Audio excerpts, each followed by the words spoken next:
Aggressive taxes like petrol or diesel taxes or GST, where it's a point of sale tax that gets passed on to the consumer, but we have no way of knowing who is consuming how much.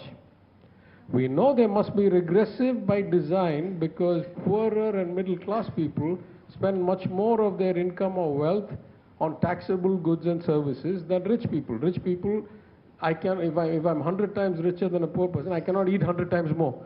So then I have money left over to do things like investments in real estate and art and the stock market and other things. So if you look at the proportion of total income spent on taxable goods and services, poor people, middle class people spend much more of it. And if the rate of taxation in GST is flat, or petrol is flat at 18 or 15 or 12 or 20, then poorer people end up paying a much higher effective tax rate. This is an argument I've been making for a long time, and I hope many of you have seen the Oxfam report that came out last week, where they have quantified it and said that the bottom of the pyramid pays 65% of all GST, and that the top 10% pay a very, very small portion, right? That's what you would expect theoretically in economics, and now the data validates that. So if you have blind taxes like GST, where we don't know who we are taking it from, you are going to get unfair outcomes. And you have line of sight taxes like income taxes, then you can raise the rates progressively and say if you're below this much, no tax. If you're above that much, 40% tax or 60% tax, and therefore make it equitable. So though these are sometimes seen as controversial issues, and very often they are used as propaganda by those benefiting from unfair outcomes, in fact, we have to keep a clear distinction that justice before the law requires the lady to be blindfolded, the lady of justice to be blindfolded. But justice in other measures, whether it's social justice or economic justice, requires increasingly greater clarity of the person standing before the scale asking for justice. Only then we can actually ensure justice in the outcome. Having said that, let me mention that I think this is such an important seminar. In the world we live in today, where propaganda seems to fill the waves and not enough light or debate happens, it is hugely encouraging that the University of Madras, following in the great tradition of a century-old university and in the land of social justice in this Tamil Nadu, is the right host and the right location for such a seminar. I wish you a couple of days of both enlightening and enjoyable discussions. I urge all the young people here to absorb this debate, to question it vigorously. But then if you are convinced about the values, about what is right, about what is fair, that you must become ambassadors of social justice. And I would say that much has been done in the last 100 years. Much still remains to be done. And the hope of any society rests on the young, the future leaders of this country. And I have no doubt that as everything is temporary, so also the situation of relatively mindless propaganda driving politics is a passing phase. Because I have great faith in the youth, great faith in education, great faith in your ability to remove the noise and see the light. And so I wish you all the very best. I thank you for coming, and I'll take my leave.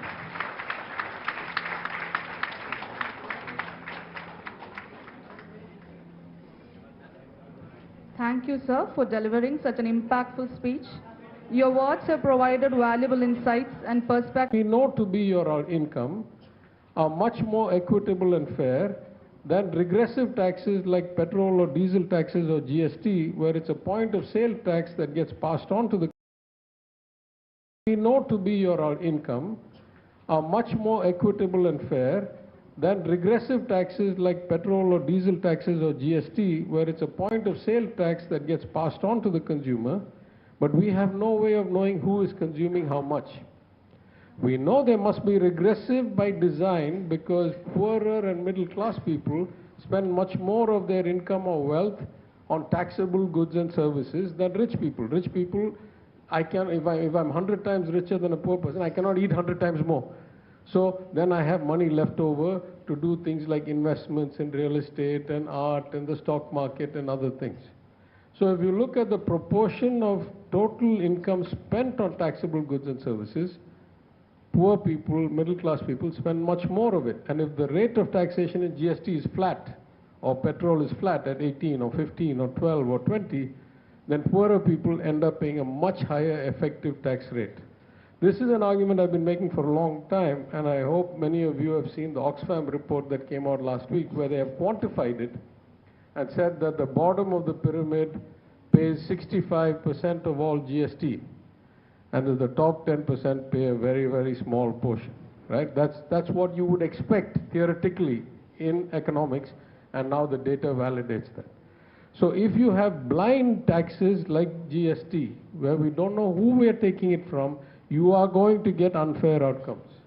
And you have line of sight taxes like income taxes, then you can raise the rates progressively and say if you're below this much, no tax. If you're above that much, 40% tax or 60% tax, and therefore make it equitable. So though these are sometimes seen as controversial issues, and very often they are used as propaganda by those benefiting from unfair outcomes, in fact, we have to keep a clear distinction that justice before the law requires the lady to be blindfolded, the lady of justice to be blindfolded. But justice in other measures, whether it's social justice or economic justice, requires increasingly greater clarity of the person standing before the scale asking for justice. Only then we can actually ensure justice in the outcome. Having said that, let me mention that I think this is such an important seminar. In the world we live in today, where propaganda seems to fill the waves and not enough light or debate happens, it is hugely encouraging that the University of Madras, following in the great tradition of a century-old university and in the land of social justice in this Tamil Nadu, is the right host and the right location for such a seminar. I wish you a couple of days of both enlightening and enjoyable discussions.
Sir Balachandran, sir, come.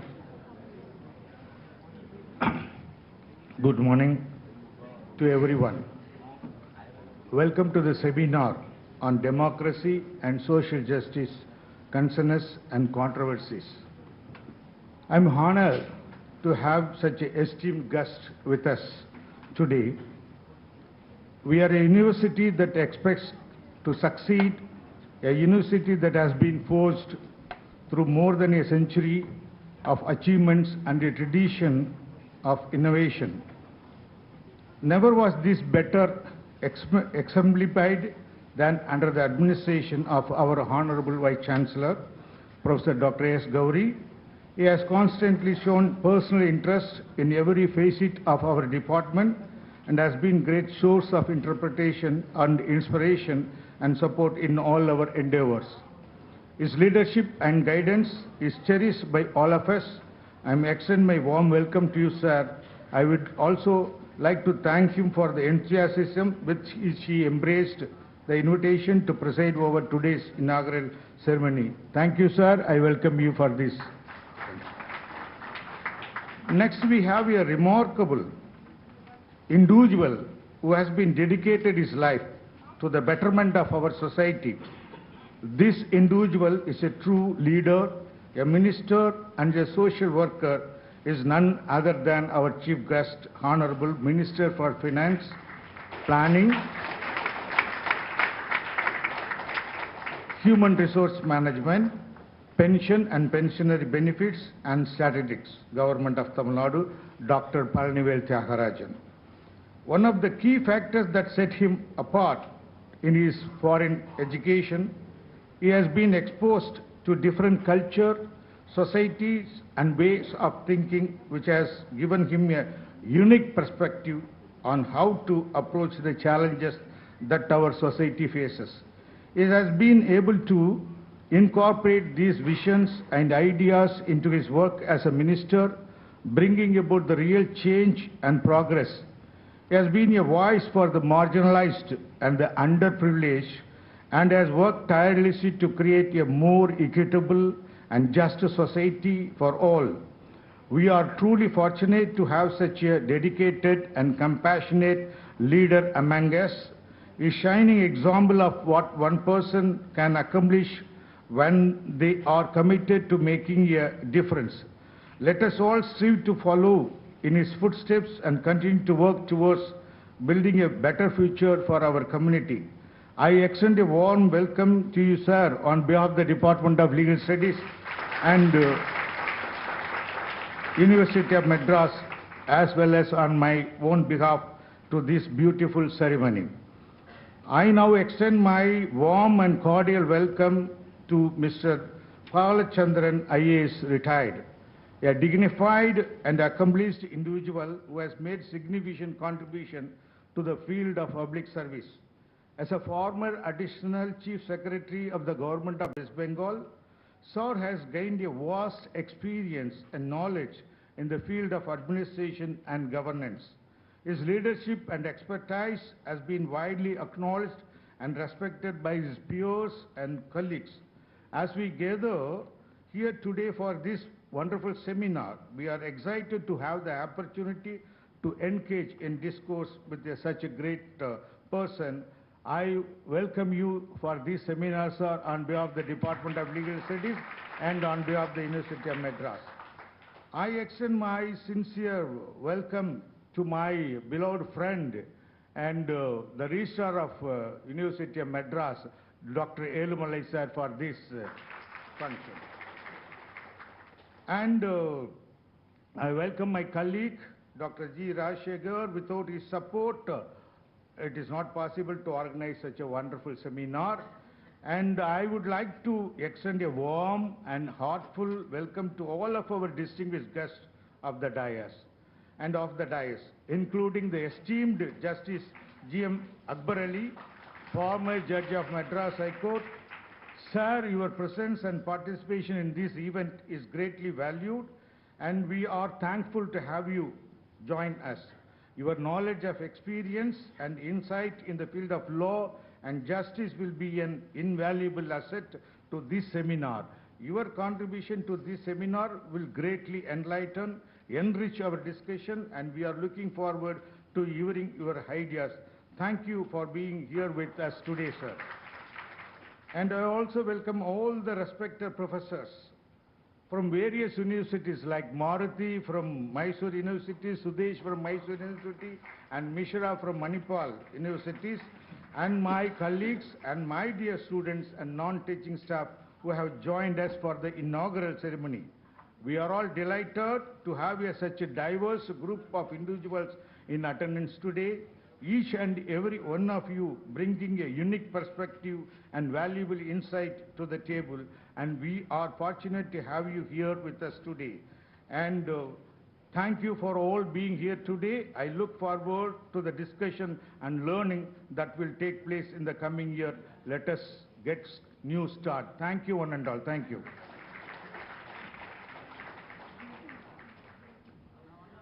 Thank you very much, sir, for your kind and gracious welcome. Now it's time to honor our guest. I request our Honorable Vice Chancellor to honor the chief guest of today's event with a memento and a shawl.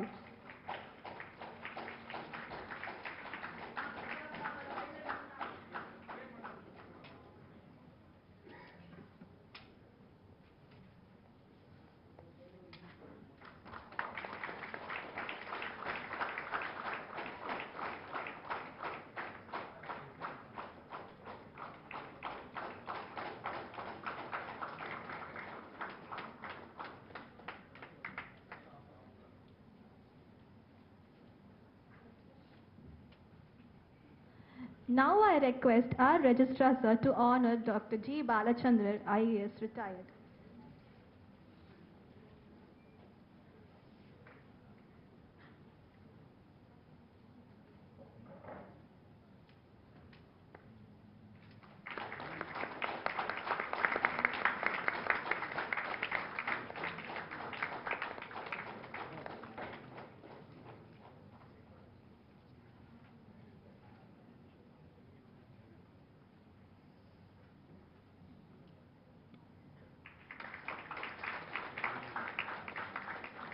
Now I request Professor Dr. B. Venugopal and Dr. G. Rajshekhar to honor our Vice Chancellor with a memento and a shawl.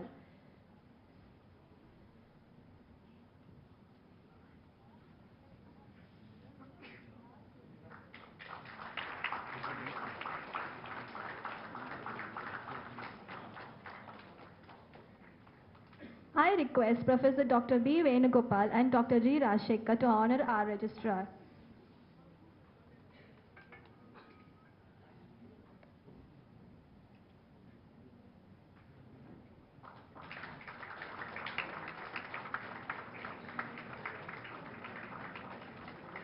Thank you, sir.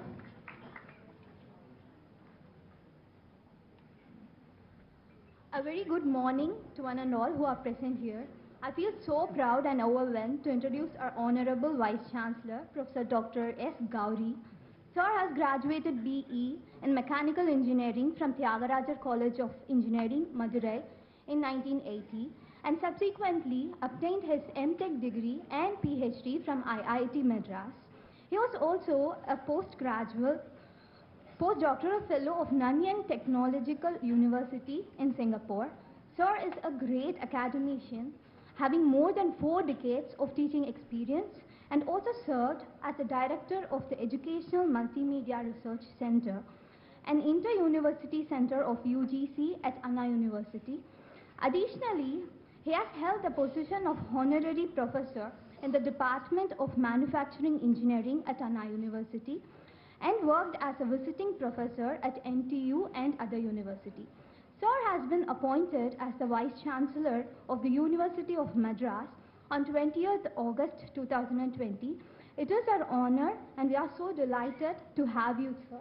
Thank you.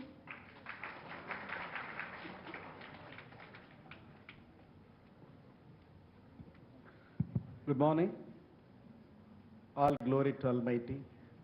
எல்லா புகழும் இறைவனுக்கே. Our beloved chief guest,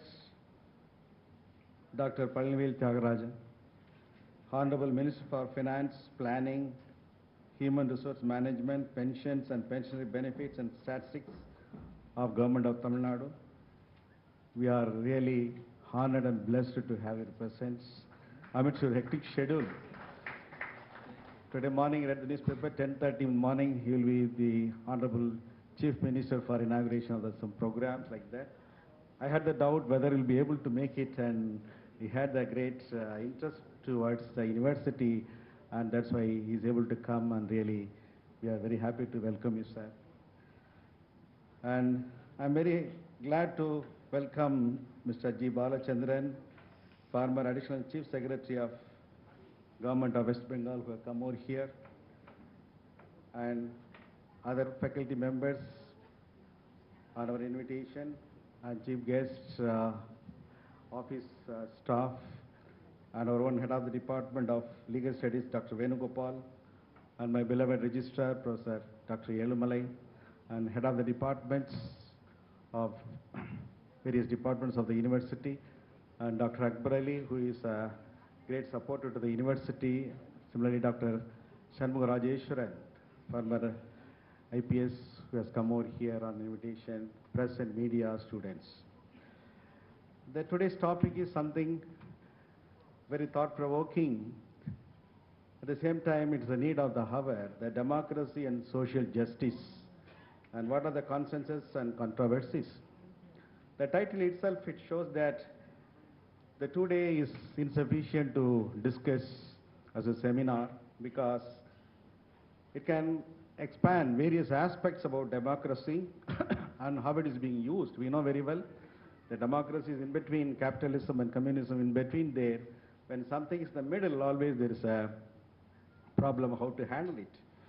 So when you integrate with the social justice, how the democracy can be exercised in order to establish a social justice, and what are the consensus, and naturally, once you begin to practice it very actively, always the controversies will be there, and that will provide a very good platform for debate. So this topic is really very good, and I know Professor Venugopal is our syndicate member. Not only that, he is the director of this Student Advisory Bureau, and whenever he takes some subject for the seminars, what he has done in the earlier stages, and he will be selecting it to the benefit of the students and the young minds. So I'm sure that this topic will be open many new channels, how the social justice being established, followed, and what are the lacunas, and how it should have been done like this. When I say this, I remember after I took up the chancellor, I had introduced some new subjects. I'm basically from a place from Madurai, and we have the great interest in Tamil. So when I was a professor in Anna University, I have studied that Tirukkural for professional ethics. Why can't we use that? Even though there was not a reference book or subject book offered. So I was having that idea at that time itself. When I came here, then after consulting with the management people and finance and economics, commerce and Tamil department, then introduced a new elective subject, Tirukkural for professional ethics, both in English and Tamil. Thirukkural தொழில் அறநெறி முறைகளுக்கு வழிவகுக்கும் என்ற தலைப்பிலே ஒரு பாடத்திட்டத்தை நாங்கள் விருப்பப்படமாக இந்த பல்கலைக்கழகத்தின் கீழ் இயங்குகின்ற அனைத்து கல்லூரிகளுக்கும் நாங்கள் இப்பொழுது அதை துவக்கி இருக்கிறோம். Same way, since I am from a small village near Madurai, we have been treating people in an equal way. There is social injustice was not at all there, because everyone wanted to help each other like this. Needless to say, our honorable chief guest, father and grandfathers were the philanthropists. Kodai Vallal sonna avanga dhaan andha kalathila engalukku. Because I know his father very well. I have met him in Abhiramam from his house, along with the former Vice Chancellor of Anna University, Professor Kalanivi, who were very good friends. So they had contributed much to the needy people. At this time, I would like to point out, Madurai Kamaraj University was established by the initiative of his father. Am I right, sir? Yes. Because of him, the Madurai Kamaraj University would come up, and firstly it was called as a Madurai University, then it was renamed as a Madurai Kamaraj University to cater the needs of the South people. They did not come to the Chennai. So in this way, people are given social justice in all aspects. So I introduced a new subject along with the Tirukkural, social justice தமிழிலே சமூக நீதி என்ற மற்றொரு விருப்ப பாடத்தையும் நாங்கள் அதை புகுத்தி இந்த கல்வியாண்டிலிருந்து அதுவும் விருப்ப பாடமாக வழங்கப்பட்டிருக்கிறது. So in this way, this university is always focusing on this type of a democracy, social justice and everything, whatever possible. But the only problem is now I face is a financial problem that, needless to say, I don't want to use as a platform. But however, when we receive the finance minister here, then I feel that our problems are solved. Or எங்கள் பிரச்சனைகள் தீர்ந்து போய்விட்டதாகத்தான் நான் நினைக்கிறேன். அந்த வகையிலே எங்களுக்கு வருகை தந்திருக்கின்ற தலைமை விருந்தினர் டாக்டர் Palanivel Thiagarajan அவர்களை நாங்கள் வரவேற்பதில் மிக்க மகிழ்ச்சி அடைகிறோம். Just like me, I was a Singapore permanent resident green card holder, and I came out, I returned that and came to India and joined as a professor in Nana University like that. He came from USA, leaving all the jobs and everything, and to serve this. Oh, great. Yeah. That is called PR, permanent residence. We say PR. I returned like that. He returned and he has come over here as a Minister for Finance, because finance is the backbone and the base stone of any country. And he has come over here to serve the people of the state so that it can flourish. I am sure that you will help us at our university, and the university will follow. Whatever the government of Tamil Nadu gives us a direction, we are ready to accomplish in this way. And thank you very much. Once again, I welcome you all. Thank you.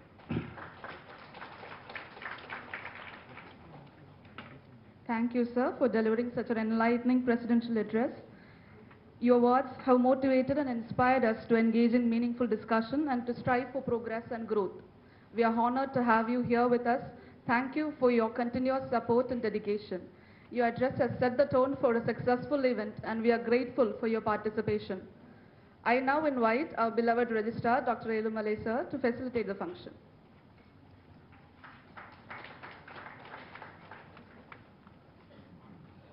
அனைவருக்கும் வணக்கம். Honorable Vice Chancellor, Professor S. Gauri, the most respected and Honorable Minister for Finance, Planning, Human Resource Management, Pensions and Pensionary Benefits, Statistics, Government of Tamil Nadu, Honorable Palanivel Thiagarajan sir, Dr. Balachandran sir, retired bureaucrat, former Additional Chief Secretary, Government of West Bengal, most respected Justice Akbar Ali, former Judge, Madras High Court, most respected our beloved friend, Professor B. Venugopal, Professor and Head, Department of Legal Studies, Dr.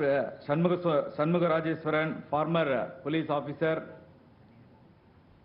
my beloved fellow faculty members, beloved students and research scholars, and different industrial people. I don't want to take much time. Sir, the most respected Finance Minister, we are here to hear many things from you. I don't want to take much time. Only one information. This is the Tamil Nadu is land of social justice, and the social justice is the backbone of all democracies. If you look at the Southeast Asian country and all other countries, there is no proper political organization or setup, because there is no social justice. That is the root cause of all political disturbance and turbulence and turmoil around Southeast Asian countries. But look at in Tamil Nadu and South India, we have a strong base of social justice. So Tamil Nadu is the mother of social justice. I am seeing our Honorable Chief Minister and Honorable Finance Minister as ambassador of social justice to entire India. This is the model state for social justice and cause of the downtrodden and marginal people. So I am seeing you as late Anna and Periyar. They are all sown the seed for social justice, and the first communal reservation starts from this land. I'm not only seeing the social justice, Honorable Minister Sir, I'm seeing you as the ambassador of political justice and economic justice. You are the architect of the Tamil Nadu financial system. We are badly disturbed in the past. So you are restructuring. I know and I have heard many lectures of you, including the Oxford one, which one you delivered in the recent one.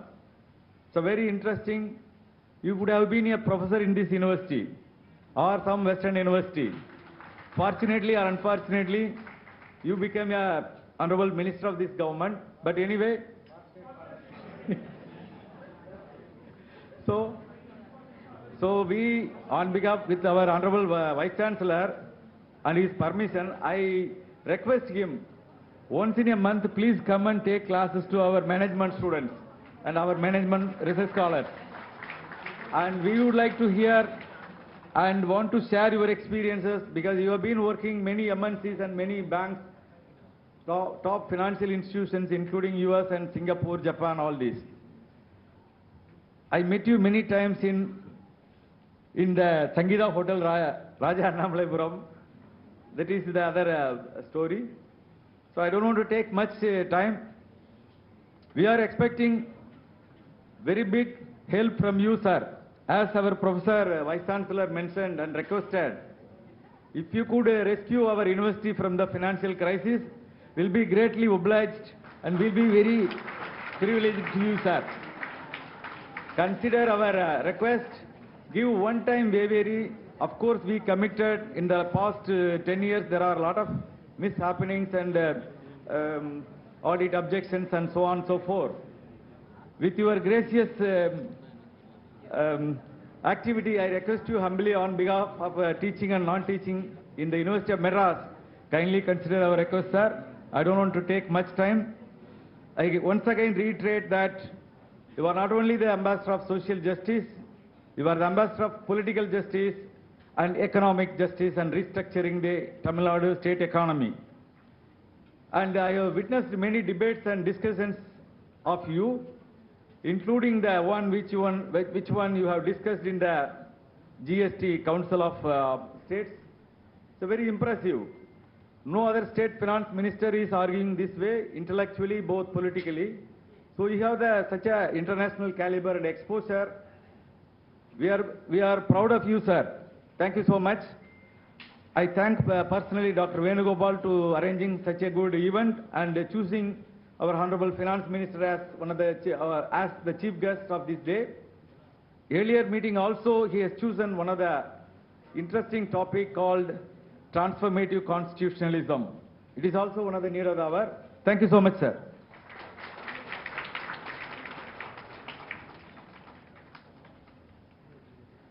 Thank you, sir. Good morning, everyone. It's great honor and pleasure to introduce and invite Sir G. Balachandran, IAS retired, is a civil servant with integrity. Sir was formerly Additional Chief Secretary, Government of West Bengal. Sir was a 1977 batch West Bengal cadre officer. Sir has done his doctoral degree in economics and computer science from the University of Wisconsin, USA. His specialization includes issues related to economics and technology. Apart from official capacity, Sir has immense contributions to the Tamil community. He is a life member and advisor of Tamil Sangam, Kolkata. Sir was the chairman of Tamil Nadu Public Service Commission. Sir also worked in various capacities with Government of India, which includes Additional Secretary and Finance Advisor, Department of Space, as Advisor, Interstate Council Secretariat, etc. Sir is also a consultant to the World Bank and advisor to UN, as well as Sir holds various posts in the state of West Bengal. Dr. G. Balachandran was a consulting fellow at the Institute of Defense Studies and Analysis, New Delhi. Sir is actively contributing in various debates related to social, political and administrative issues in various medias, including social media.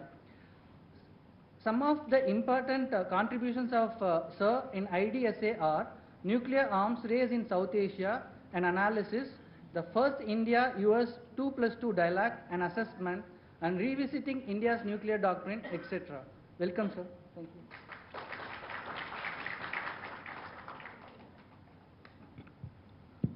Thank you. Two small corrections. I have never been chairman of Tamil Nadu Public Service Commission. There is another Balachandran, who happens to be my friend.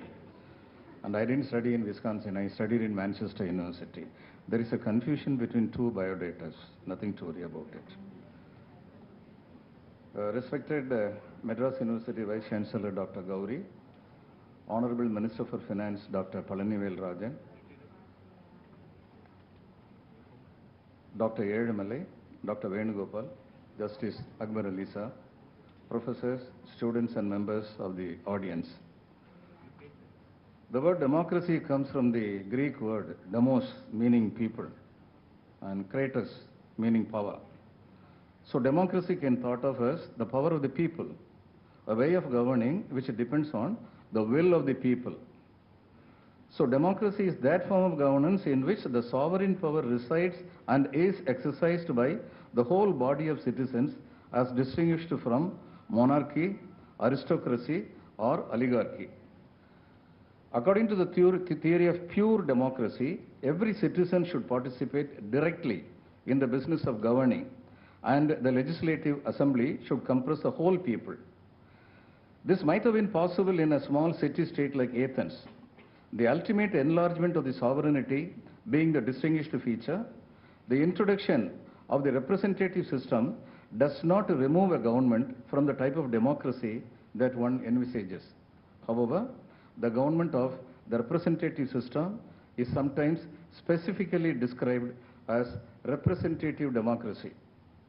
For a representative democracy to actually reflect the will of the people, it is essential for the people to be able to guide their representatives by constantly watching and correcting and performing the representatives wherever required. As Albert Camus said, democracy is not the law of majority, but the protection of minority. Or in the words of Abraham Lincoln, a genuine democracy is of the people, by the people, and for the people. While there does not seem to be any great controversy about what is democracy, there does appear to be vast and varied views about what is social justice. So what indeed is social justice?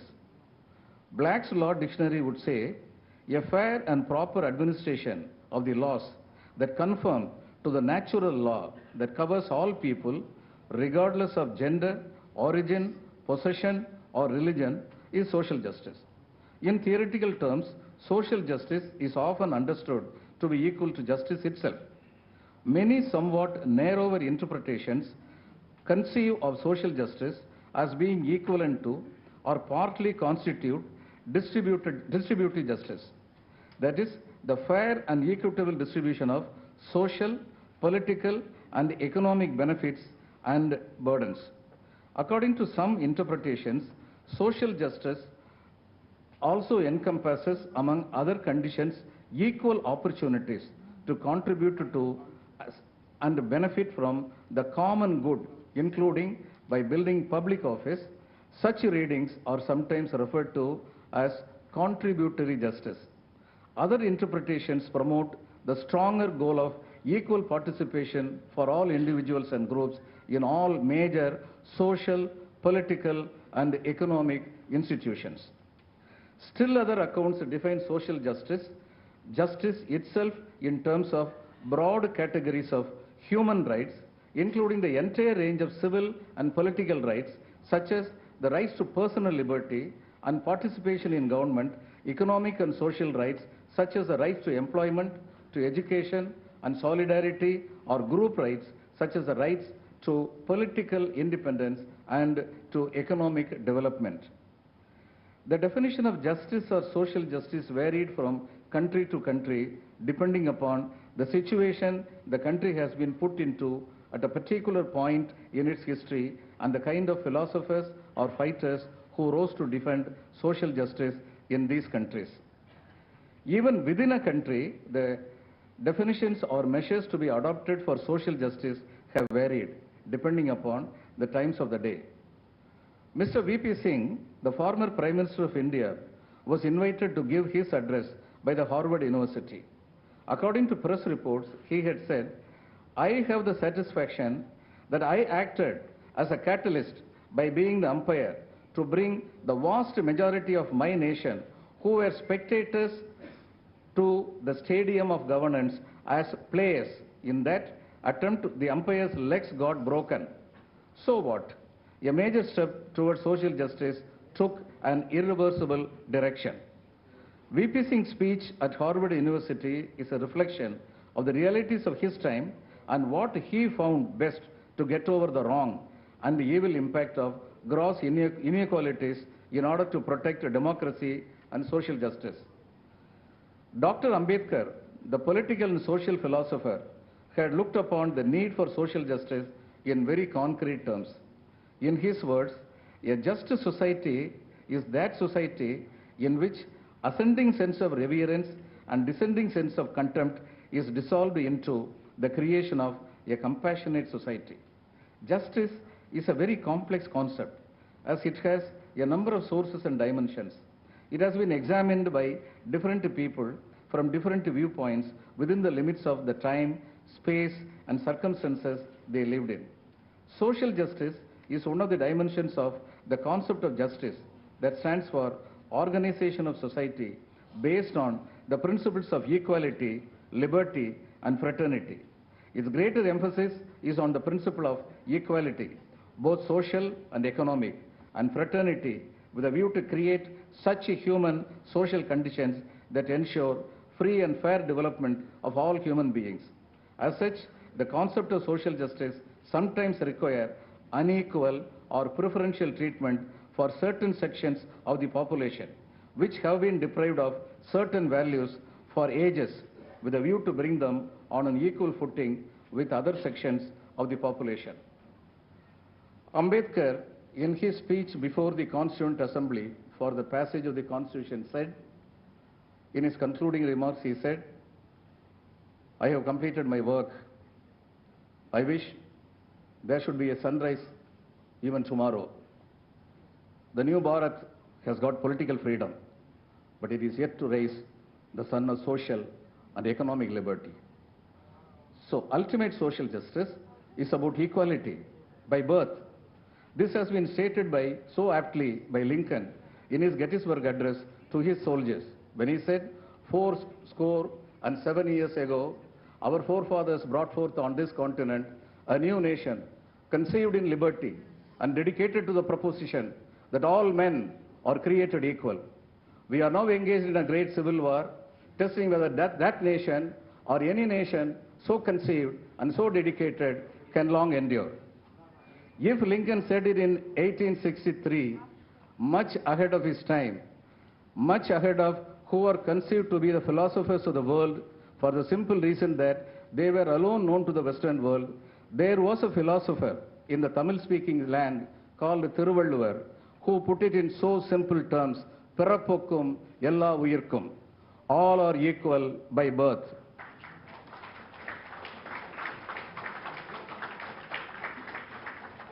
So social justice is basically the recognition that all men are created equal. Wherever there is violation of this right, the fight for social justice begins and continues through legislative, social, and other measures. Let's confine our discussion to Indian and Tamil Nadu context.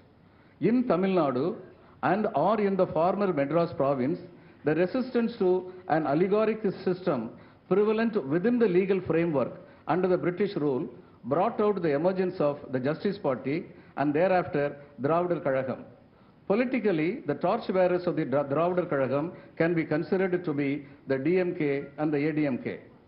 The conditions prevalent in the then Madras province made it possible for the largest section of people who were defined as Sudras to rise in revolt. The credit goes to the Justice Party and the Dravidar Kazhagam, who were instrumental to organize these people to fight for their rights. The basic contention of Periyar was that everybody's self-respect should be accepted and recognized, and people should be ready to fight for preserving their self-respect. It's on this basis, of this basic cardinal principle, that all the other components of his fight enlarged themselves. His fight for entry into temples of scheduled castes, his fight for reservations in educational and government institutions, his fight for gender equality, and his unrelenting fight against irrational religious faiths, all these are brought under a single umbrella of preservation of human dignity, ensuring that every human being's self-respect is to be protected. The fight for the preservation of the right to self-respect of every individual necessarily extends into areas of social, economic, political arena. When it comes to social arena, religion cannot be excluded. The religion that was and is existing in a major way, covering a major population of this country, what is known and called as Hinduism, discriminates people by birth, and hence, if social justice is to be ensured, and if such a discrimination is to be eradicated, a fight against such notions of discrimination becomes inevitable. It is taken as a fight against religion. The right way of calling it is a fight against irrationality. If a religion happens to be irrational, such a religion should not be allowed to play upon human lives. This is inevitable in a fight towards social justice, and this is what Dr. Ambedkar in the Indian context and Periyar in the Madras province context insisted upon and fought for. While the fire was lit very bright and the torch was carried over in the political empowerment system, namely capturing the legislative assembly in Tamil Nadu by followers of Periyar, it took quite some time for many parts of the rest of the country, and it is taking quite some time in some other parts of the country even to catch on. You need a big catalyst to ensure that a chemical reaction takes place faster. Dr. Ambedkar and EVR were such a catalyst during the fight for freedom of India. And after the fight for political freedom of India was won, such a great catalyst was Mr. V.P. Singh. We have laws. We have progressive laws.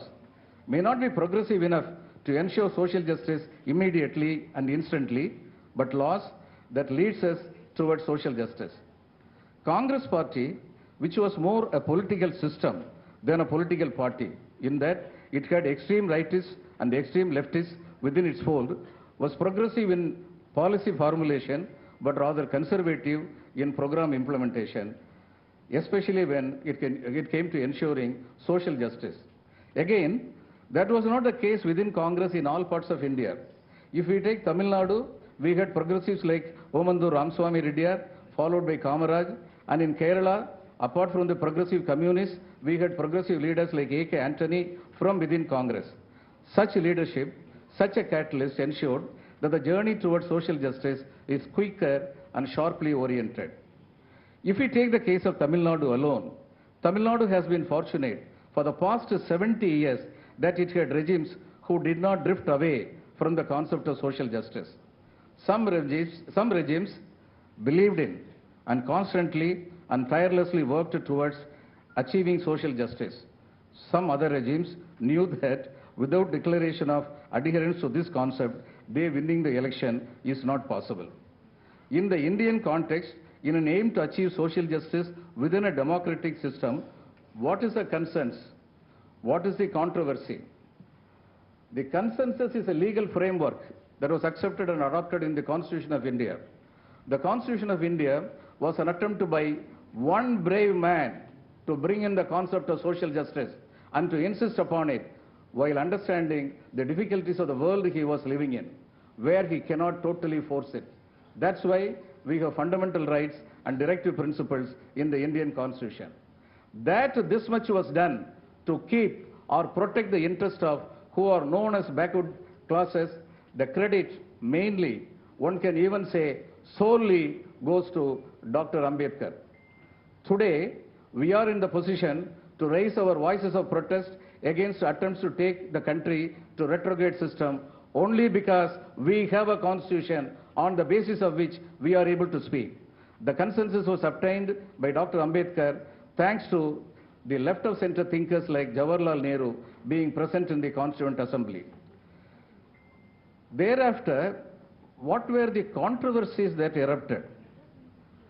When an attempt was made to provide reservation for SCs and STs, the powers that be, the established orders that be, did not feel it a threat to themselves, and therefore it was rather without much difficulty enacted because of two reasons. Number one, the powers that be did not feel it a threat, and number two, the effective way in which the conscience of the nation was pricked by pointing out that all evils that happened to one section of Indian society who largely contributed to increasing its wealth, nobody could have the courage to talk openly against such benefits in terms of reservation in education and government jobs being provided and the number of other measures that were being given to SCs and STs.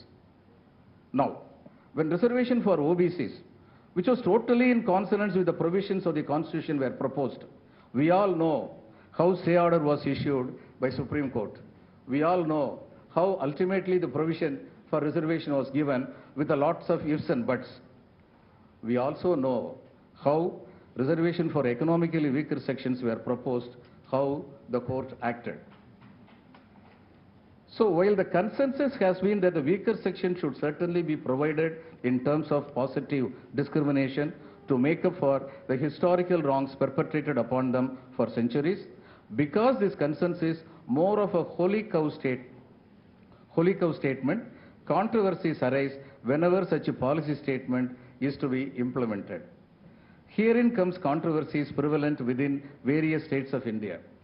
A question very often raised is why Tamil Nadu raises its voice about many things which the union government proposes, irrespective of which is the ruling party in the union government. It's just because Tamil Nadu has been progressive in thinking, in finding out the root cause of the problem of denial of social justice, thanks to one single person, a man who was not seen as a great theoretician, but who knew how to struggle ruthlessly, even rudely, namely Periyar.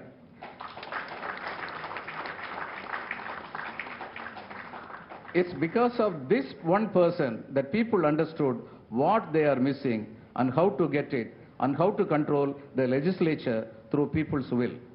Because of this reason, Tamil Nadu is progressive, not only in its social thinking. From out of social thinking came the political and economic resurgence. Nothing is going to stop the fight for social justice. In a democratic system, the fight is through the legal process, namely through legislature and through judiciary. If the legislature and judiciary at the highest level have contradictory views in comparison to the views held by one particular state, that one particular state will continue to struggle. This is what Tamil Nadu has been doing, whether it is NEET or NEP or a host of other issues. I do have great admiration for Tamil Nadu and Kerala due to their relative progress in enforcement of social justice. Tamil Nadu and Kerala can certainly take a lot of pride in terms of many indicators of social justice, infant mortality rate, or density of school and college education, or the evolution of backward classes in terms of economic, social, and political rights. But I may also add a note of caution. The social justice has not been obtained fully in either of the two states. Time and again, ugly incidents arise. Upper caste women refusing to be rescued in flood situation in Kerala by fishermen on the grounds that they should not be touched by low caste men. And in Tamil Nadu, the horrible incident of adding human waste in the water tank used by SCs. Also, we can take a pride, self-satisfaction about the great strides we have made in the march towards social justice when we compare ourselves to democracies prevalent in some of the other parts of the world, say Western Europe. My question is, also can we take such a pride when we compare ourselves to some of the practices in Western countries? In those countries, a human chain, a silent march by the people, is considered a big step that calls for correcting the course of action that the government of the day is going about. There are two reasons for it. The people in general are aware of their rights, and the government is sensitive to the people's rights.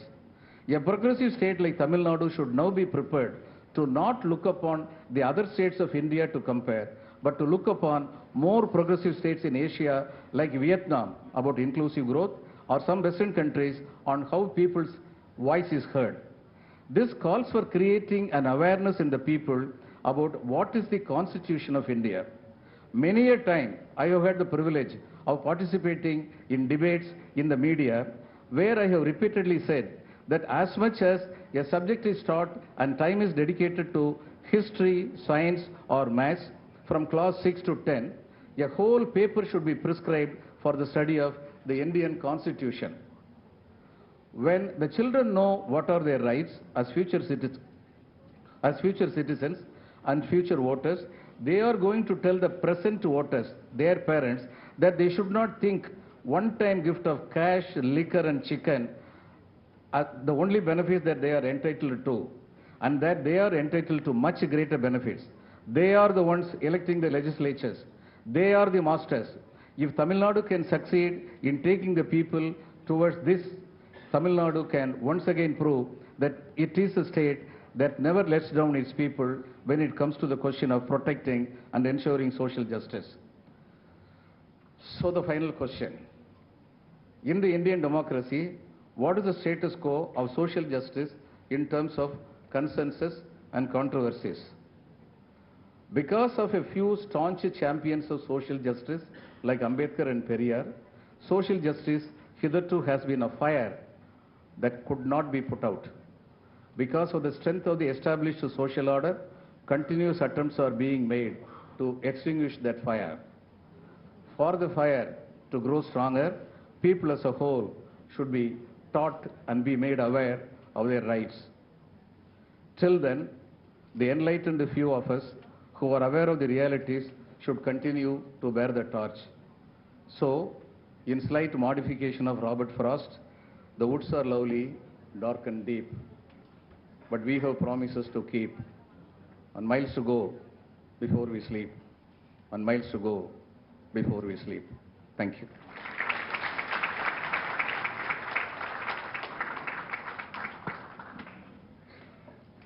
Thank you very much, sir, for delivering such an informative special address.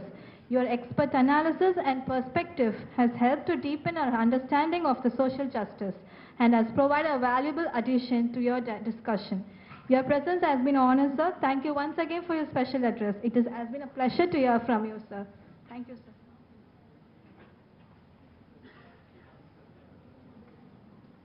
It gives me an immense pleasure to invite and introduce about our chief guest, Honorable Minister Dr. Palanivel Thiagarajan, sir, for this august occasion.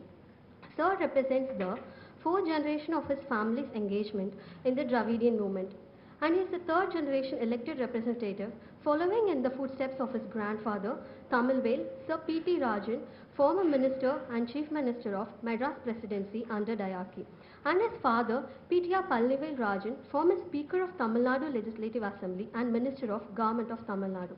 His political and policy views are significantly shaped by his observations of both the diversity of cultures around the world and universality of human values. He is frequently invited to speak on wide-ranging topics such as science, economics, philosophy, and politics, addressing diverse gatherings ranging from students and professionals to trade associations, industrial leaders, and global investors. Sir is a chemical engineer and alumni of National Institute of Technology, Trichy.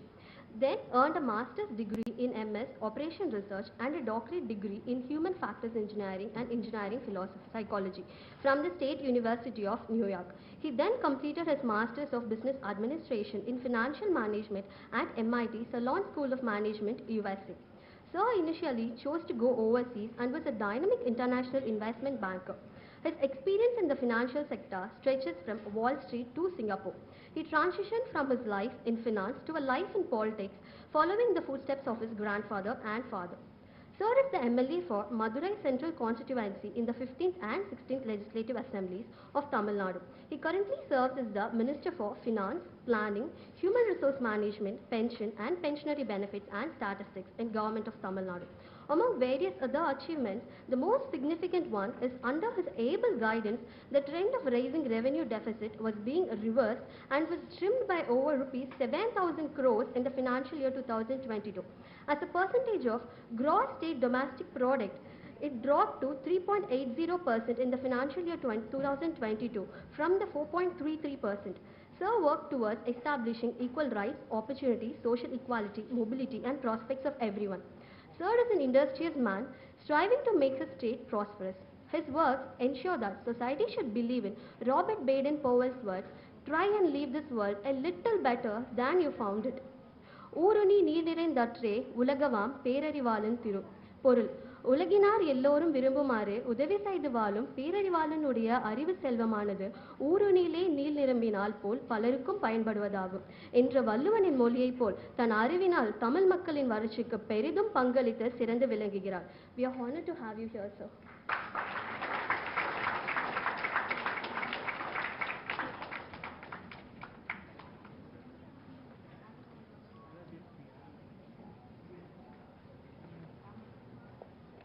Okay.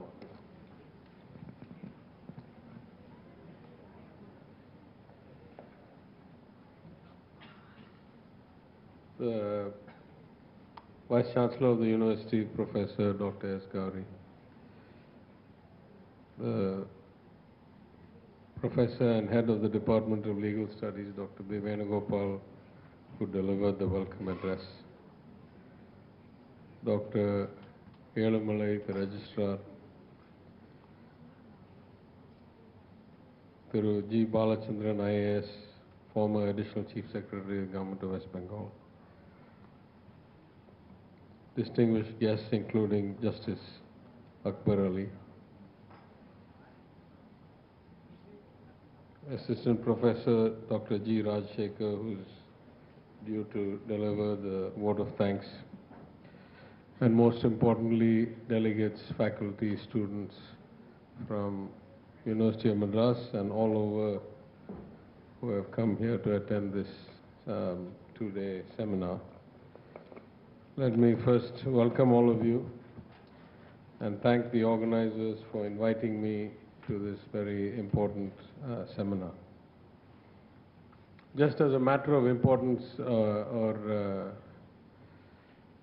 in a university context, I must first validate or clarify some facts among the earlier speakers. In fact, last year we reduced the revenue deficit by 16,000 crores, not 7,000 crores, so it was a much bigger number. This year I think we'll do even better than that. So we are on track under the leadership of our Chief Minister to make significant progress in very short time. I also want to talk a little bit about this notion of rescuing universities. I have studied organizational theory, human psychology in multiple places. And I believe that alignment of incentives and the design of organizations, structures, accountability, evaluation, performance incentivization, these are all very important. Without these, we cannot get good outcomes. In that sense, one of my big concerns has been whether it is public sector enterprises under the BPE or universities that are autonomous by design because we want to keep academics independent of interference from the administration. We often find that autonomy works as a one-way street. So all decision making, hiring, paying, investment, etc. is done autonomously. And when financial troubles hit, all of a sudden the government is the bailout for all these entities. So I have been very clear. I am all for autonomy as long as it is a two-way street. If you run independently, whether that is public sector enterprises in power or milk or any other place, in a way that you take care of your own finances, we don't want to interfere in your functioning. It is only appropriate that academia, that enterprises should be a part of politics, and governments have a tendency to swing towards politics. But if you require funding from the government, then the government is going to ask you some questions that might be uncomfortable about ratios of expenditure towards what they're intended and so forth. I don't want to get too far into the detail, but I would say that, as the Vice Chancellor here knows, we've already made significant progress last year in some one-time settlements. We are happy to do what we have to do as long as responsibility flows in both directions. And so we'll do the right thing. Right? The other thing, a minor thing I want to say is that, like the professor, I too had a PR in Singapore. I also had a green card in the US. I gave up both of those to come back. So I'm definitely a returnee at some level. Now I want to make a very, very important distinction or a clarification from Mr. Balachandran's statement. The notion of social justice far predates Periyar's involvement, starting with the self-respect movement and into the DK. When the Justice Party government was formed in 1921, Periyar was a member of the Congress. When the legislation for women to have the right to vote was introduced and passed, when compulsory elementary education for boys and girls was introduced and passed, when the communal GO was introduced and passed for caste reservation, all those were done by the Justice Party prior to Periyar leaving the Congress. So we must not not forget that there were crusaders that were long before the self-respect movement working on social justice. Anyway, with those corrections, let me talk a little bit on the subject at hand. Democracy and social justice. Two distinct but correlated in multiple ways notions. The notion of democracy, in my mind, is at its core one person, one vote, equality. That is, that every person has equal say in determining the direction of the collective of all people that is formed into a republic, a country. In that sense, democracy actually has some strengths and some weaknesses. Its key strength by design is to allow and yet mitigate a capitalist economy or a free market. It allows it by having rules and regulations and ensuring that markets can function without excessive interference or cartelization or capture. But it should work in such a way that it doesn't allow the benefits to go to so few that the Karl Marx view of the world, where the returns to capital become higher and higher and higher, and the returns to labor become lower and lower and lower, to the point where the social structure is broken and you have blood on the streets revolution, because the workers at the bottom of the pyramid revolt against getting less and less of the share. If democracy is then both the enabler and the antidote to free markets and capitalism, then scale is one